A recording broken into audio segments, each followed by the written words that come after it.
tapper, debonair master of percussion and sheepdog maintenance, Charlie Watts. Charlie's never been one to get accused of overachieving in his professional life, so after 30 years behind the tubs, silently tolerating Mick and Keith's ego tantrums and Bill's diabolical taste in women, what better time than now to republish that modest little biography of Charlie Parker he wrote and has published 27 years ago in a special box, also featuring a CD recording of Parker Evergreens, a rearrangement by the mighty Charlie Watts Jazz Orchestra. What better time indeed, huh, viewers? And now, a small drum roll, if you please, for the undisputed king of rock swing and sartorial elegance, Charlie Megawatts on Where Else? Rapido, that's where.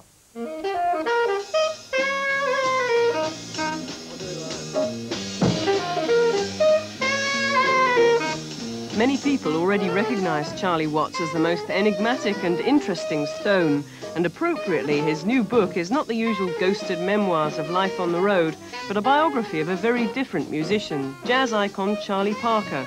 Ode to a Flying Bird is Charlie Watts's illustrated tribute to the man whose band he originally wanted to drum in. I did the book in 1960, and in 64, I think, it was printed in England, and it just lay dormant after the first lot was sold.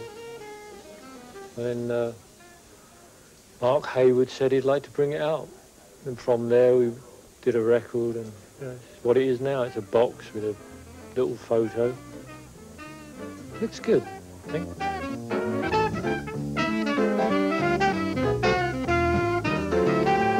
As a musical accompaniment to the book, Charlie has recorded a new album with his quintet.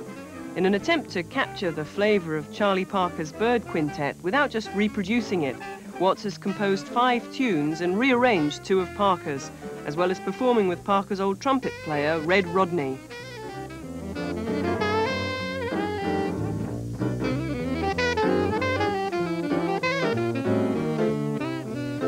I think it's delightful. It's very different than all of the other tributes that have been given to Charlie Parker.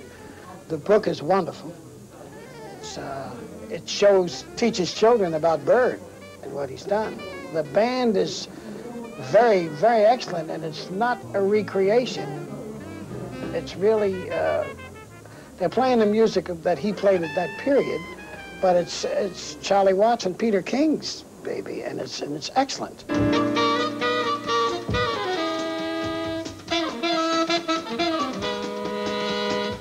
Jazz has always been Charlie's first love. In 1985, he formed a 28-piece big band with some of the finest players in Britain. He wasn't trying to instigate a jazz revival, just fulfill a long-held ambition to play Ronnie Scott's. When I got an orchestra of jazz, all the best guys, they were actually, still are, the best players in England. I couldn't pick them, so I had the whole lot in here, actually. We took up the whole room.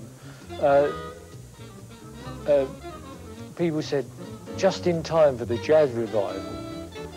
And I was lucky, I mean, I think Courtney Pine, they called Courtney Pine the jazz revival, and luckily Courtney was in the band, so we were in on a revival. I mean, good luck to Courtney, you know, he is a wonderful player, but jazz revival, I don't know about all that.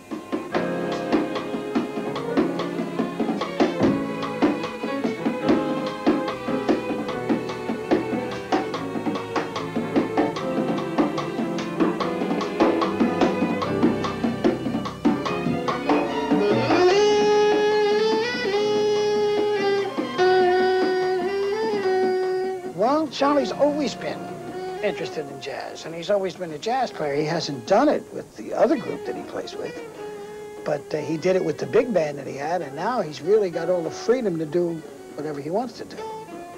He's a swinger, and he's very delicate and very light. It reminds me somewhat of Roy Haynes, although they're much different. He's delicate and light. He can get aggressive when he needs to and wants to. That's great to see him do that.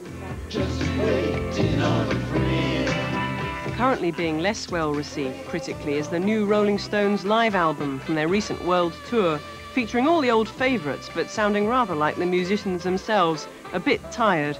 Despite their continued commitments, the Stones encourage these kind of solo projects. Keith's a great supporter of my ventures. I don't know what he thinks of this.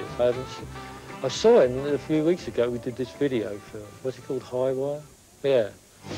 Joe, bloody, I hate videos. God. Unbelievable. I love the threatened, I don't regret. Sometimes dictators need to slap on the wrist. Charlie is busy with his labours of love with the jazz quintet, and Bill Wyman has been heard to say that he thinks it's time for the Stones to bow out. But apparently we haven't heard the last of them yet. I'm the one that leaves. At the end of every tour, I hate suitcases, I leave the band every tour. But this time, I think Bill, he's got to an age, we all know. But they won't let you. I mean, he's got to an age where he thinks he wants to do other things or whatever. And he would like to bow out gracefully. But Keith won't let him.